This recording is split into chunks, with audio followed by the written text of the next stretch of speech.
श्री साई सच्चरित्र अध्याय 7।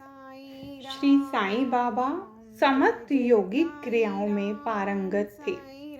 6 प्रकार की क्रियाओं के तो वे पूर्ण ज्ञाता थे। 6 क्रियाएं जिनमें धौती, खंड 2 योग और समाधि आदि भी सम्मिलित हैं।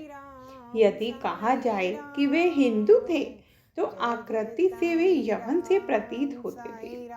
कोई भी यह निश्चय पूर्वक नहीं कह सकता था कि वे हिंदू थे या यवन। वे हिंदुओं का रामनवमी उत्सव यथाविधि मनाते थे और साथ ही मुसलमानों का चंदन उत्सव भी।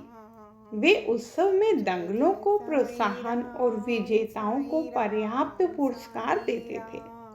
गोकुल अष्टमी को वे गोपाल काला उत्सव भी बड़ी धूमधाम से मनाते थे। ईद के दिन वे मुसलमानों को मस्जिद में नमाज पढ़ने के लिए आमंत्रित किया करते थे। एक समय मुहर्रम के अवसर पर मुसलमानों ने मस्जिद में ताजिए बनाने और कुछ दिन वहां रखकर फिर जुलूस बनाकर गांव से निकालने का कार्यक्रम रचा। श्री साईं बाबा ने केवल 4 दिन ताजियों को वहां रखने दिया और बिना किसी राग द्वेष के 5वें दिन वहां से हटवा दिया। यदि कहें कि वे यवन थे तो उनके कान छिदे हुए थे, और यदि कहें कि वे हिंदू थे तो वे सुनता कराने के पक्ष में थे। यदि कोई उन्हें हिंदू घोषित करे तो वे सदा मस्जिद में निवास करते थे, और यदि यवन कहे तो वे सदा वहां धुनी प्रज्वलित रखते थे तथा अन्य क्रम जो कि इस्लाम धर्म के विरुद्ध हैं, जैसे चक्की पीसना, शंख तथा घंटा नाद, होम आदि कर्म करना, अन्नदान और अधर्य द्वारा पूजन आदि सदैव वहां चलते रहते थे। यदि कोई कहे कि वे यवन थे तो कुलीन ब्राह्मण और अग्निहोत्री भी अपने नियमों का उल्लंघन कर सदा उनको साष्टांग नमस्कार किया करते थे। जो उनके स्वदेश का पता लगाने गए उन्हें अपना प्रश्न ही विस्मृत हो गया और वे उनके दर्शन मात्र से मोहित हो गए। अस्तु इसका निर्णय कोई न कर सका कि यथार्थ में साईं बाबा हिंदू थे या यवन। इसमें आश्चर्य ही क्या है, जो अहम न इंद्रिय जन्य सुखों का तिलांजलि देकर ईश्वर की शरण में आ जाता है तथा जब उसे ईश्वर के साथ अभिन्नता प्राप्त हो जाती है तब उसकी कोई जाति पाति नहीं रह जाती। इसी कोटि में श्री साईं बाबा थे। वे जातियों और प्राणियों में किंचित मात्र भी भेदभाव नहीं रखते थे। फकीरों के साथ वे आमिष और मछली का सेवन भी कर लेते थे। कुत्ते भी उनके भोजन पात्र में मुंह डालकर स्वतंत्रता पूर्वक खाते थे, परंतु उन्होंने कभी कोई आपत्ति नहीं की। ऐसा अपूर्व और अद्भुत श्री साईं बाबा का अवतार था। गत जन्मों के शुभ संस्कारों के परिणाम स्वरूप मुझे भी उनके श्री चरणों के समीप बैठने और उनका सत्संग लाभ उठाने का सौभाग्य प्राप्त हुआ। मुझे जिस आनंद व सुख का अनुभव हुआ उसका वर्णन मैं किस प्रकार कर सकता हूँ। यथार्थ में बाबा अखंड सच्चिदानंद थे। उनकी महानता और अद्वितीयता का बखान कौन कर सकता है। जिसने उनके श्री चरण कमलों की शरण ली उसे साक्षात्कार की प्राप्ति हुई। अनेक सन्यासी, साधक और अन्य मुमुक्षु जन भी श्री साईं बाबा के पास आया करते थे। बाबा भी सदैव उनके साथ चलते फिरते, उठते बैठते, उनसे वार्तालाप कर उनका चितरंजन किया करते थे। अल्लाह मालिक सदैव उनके होठों पर रहता था। वे कभी भी विवाद और मतभेद में नहीं पड़ते थे तथा सदा शांत और स्थिर रहते थे, परंतु कभी वे क्रोधित हो जाया करते थे। वे सदैव ही वेदांत की शिक्षा दिया करते थे। कोई भी अंत तक न जान सका कि श्री साईं बाबा वास्तव में कौन थे। अमीर और गरीब दोनों उनके लिए एक समान थे।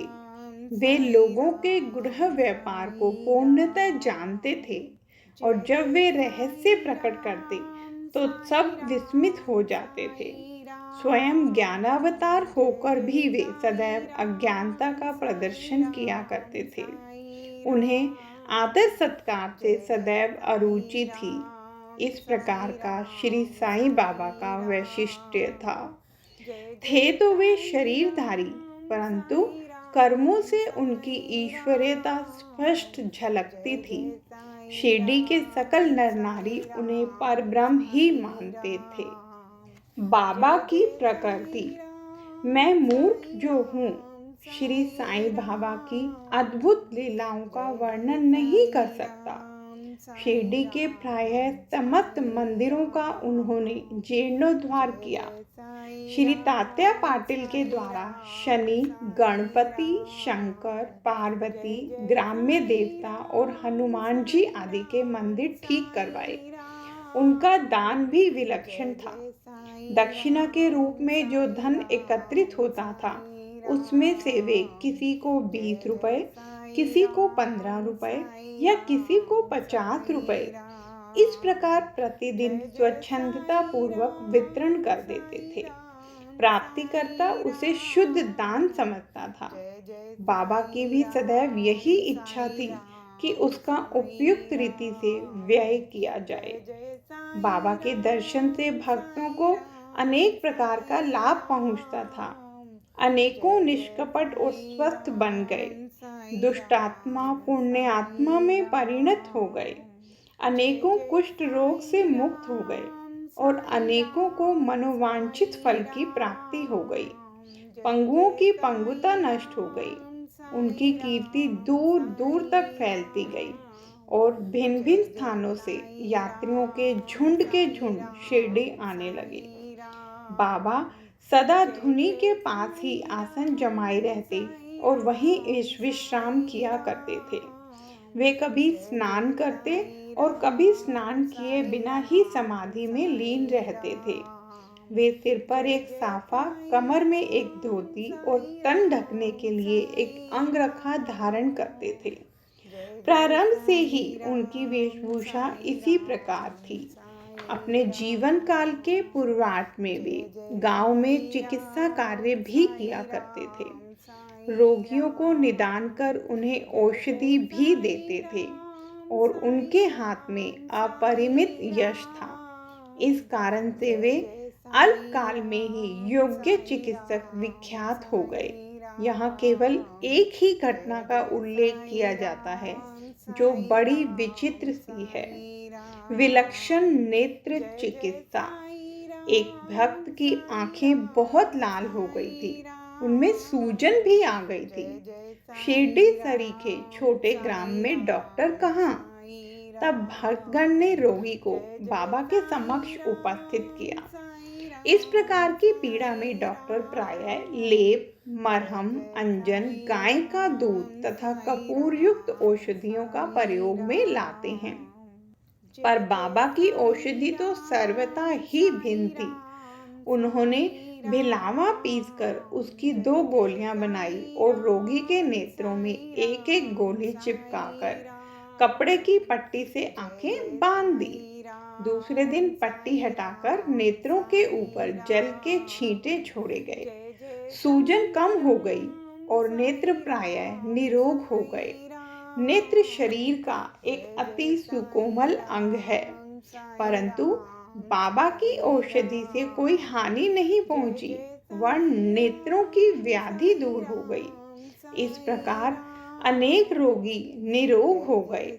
यह घटना तो केवल उदाहरण स्वरूप ही यहाँ दी गई है। जय साईं राम।